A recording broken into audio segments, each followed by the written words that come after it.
விவேகானந்தர் இதுதான் சொல்றாரு, ஜிம்முக்கு போய் வெயிட்டு தூக்காதீங்க, டம்பளை தூக்கி இதெல்லாம் பண்ணாதீங்க. உங்களுடைய காலினுடைய நுனியை எடுத்து உங்களுடைய மூக்கை தொட முடிந்தால் ஹட்ட யோகத்துல நீங்க ஓரளவுக்கு நீங்க தேர்ச்சி பெற்றிருக்கீங்கன்னு அர்த்தம். அதனால இதையெல்லாம் யோசிக்கணும். நம்முடைய பாரம்பரிய மண்ணில் இருக்கு. இளைஞர்கள் இதையெல்லாம் தேடி தேடி கத்துக்கணும். ஹட்ட யோகா என்ன, அங்கவர்த்தன யோகா என்ன, யோகத்தையே உடல் பயிற்சியா செய்ய முடியுமா? இதெல்லாம் செய்யும் பொழுது சத்தியமா உங்க உடம்புல கேன்சர் என்கின்ற நோய் வருவதற்கு வாய்ப்பே. ரிசர்ச் என்ன சொல்லுதுங்க, உடம்புல கேன்சர் செல் இருக்குன்னா நார்மல் செல்லை விட 7 மடங்கு அது சாப்பிடணும். ஒரு கேன்சர் செல் உடம்புல இருக்கு. நீங்க எங்க பார்த்தாலும் கேன்சர், எந்த வீட்டுக்கு போனாலும் கேன்சர். மாமா வீட்டுக்கு போனா கேன்சர், சித்தப்பா வீட்டுக்கு போனா கேன்சர். ஆனா பேரை மட்டும் மாத்தி மாத்தி சொல்றாங்க. என்ன பேரு நமக்கே புதுசா இருக்கு. கேன்சர் ஏன் வருதுங்க? கேன்சர்ல உருவாகக்கூடிய ஒரு செல்லுக்கு போற எனர்ஜியை குறைச்சிட்டீங்கன்னா கேன்சர் செல் செத்து போயிடும். எப்படி நாம பண்ணணும்? இத்தனை காலமாக இந்தியாவுல பாரதத்துல விரதம் இருந்தோம். 24 மணி நேரம் விரதம் இருந்தீங்கன்னா கேன்சர் செல்லுக்கு போற எனர்ஜியை கட் பண்ணீங்கன்னா செல் செத்து போயிடும். சஷ்டி விரதம் 7 நாள் இருந்தீங்கன்னா உடம்புல 1-2 கேன்சர் செல் இருந்தா எல்லா உடம்புலயுமே கேன்சர் செல் இருக்குதுங்க ஐயா. இங்க இருக்கிறவங்க யாரு உடம்புலயுமே கேன்சர் செல் இல்லைன்னு அர்த்தம் இல்லை. அந்த கேன்சர் செல் பெருகும் பொழுதுதான் அது கேன்சரா மாறுது. சின்ன சின்ன கேன்சர் செல் அங்கங்க அது ஒளிஞ்சிருக்கும், நமக்கு தெரியாது. அது பரவும் பொழுதுதான் நம்ம சொல்றோம் ஸ்டேஜ் 1, ஸ்டேஜ் 2, ஸ்டேஜ் 3, ஸ்டேஜ் 4. இத்தனை காலமா நாம என்ன பண்ணோம்? செவ்வாய்க்கிழமை விரதம், வாரத்துக்கு 1 நாள் சாப்பிடாதீங்க. ஆட்டோமேட்டிக்கா உடம்புல கேன்சர் செல் வந்து செத்து போயிடும். சனிக்கிழமை சாப்பிடாதீங்க, கேன்சர் செல் செத்து போயிடும்.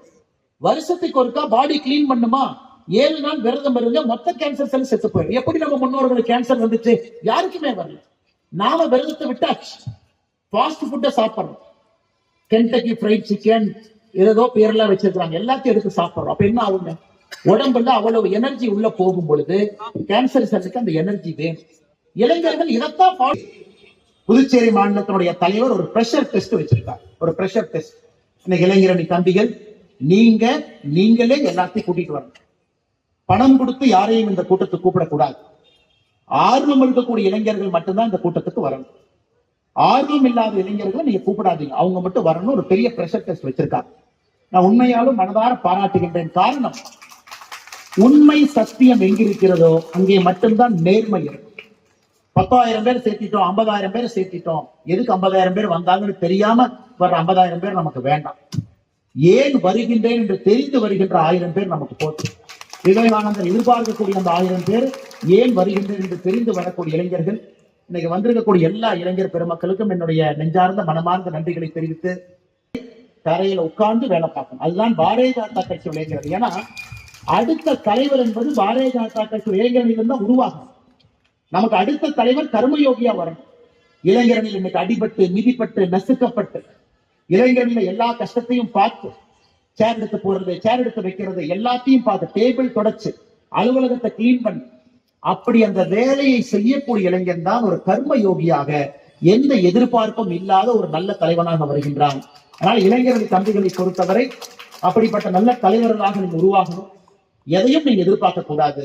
எதன் மேலையும் உங்களுக்கு பற்று பாசம் இருக்கக்கூடாது. அரசியல சீட் கொடுப்பாங்களா, எம்எல்ஏ சீட் கொடுப்பாங்களா, மாநில தலைவர் பக்கத்துல வச்சு போட்டோ எடுப்பாரா, மாநில தலைவர் நம்மளை பார்த்து சிரிக்கலினா நான் என்ன பண்ணுவாரது எதுவும் நினைக்காது. மாநில தலைவருக்கு வேலை செய்வதற்காக இளைஞரணி, கட்சிக்கு வேலை செய்வதற்காக இளைஞரணி.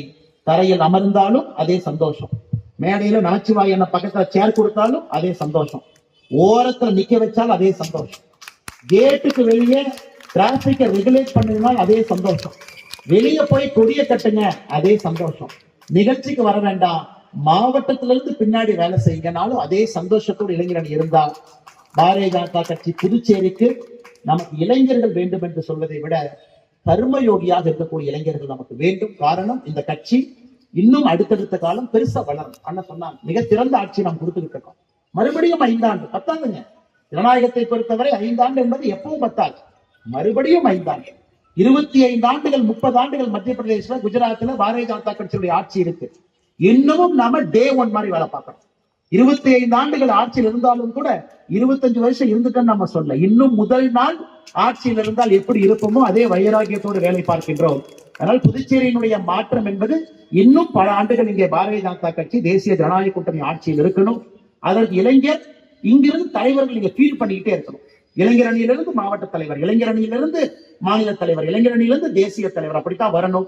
இன்னைக்கு நம்முடைய தேசிய தலைவர், தேசிய செயல் தலைவர் நிதின் நாபின் அவர்கள் பீகார் மாநிலத்தினுடைய இளைஞரணி தலைவர், அகில இந்திய இளைஞரணி பொதுச் செயலாளர், அகில இந்திய இளைஞரணி பொறுப்பாளர், 26 வயசுல பீகார்ல பட்னா வெஸ்டனுடைய எம்எல்ஏ, 2006ல 2010ல 2வது முறை எம்எல்ஏ, 2015ல 3வது முறை எம்எல்ஏ, 2020ல 4வது முறை எம்எல்ஏ, 2025ல 5வது முறை எம்எல்ஏ.